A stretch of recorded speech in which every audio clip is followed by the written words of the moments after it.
Welcome viewer, I am Murugan S. This video tutorial describes how to add this PC or my computer icon in Windows 11 desktop. Click Start, Settings, click Personalization.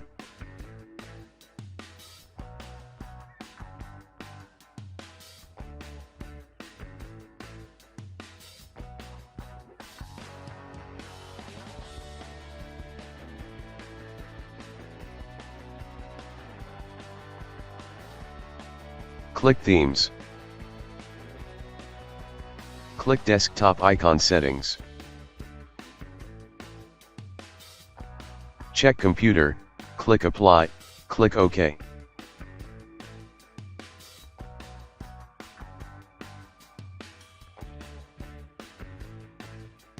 I hope this video tutorial helps to you. Please like, share and don't forget to subscribe my channel. Thank you very much. See you next video.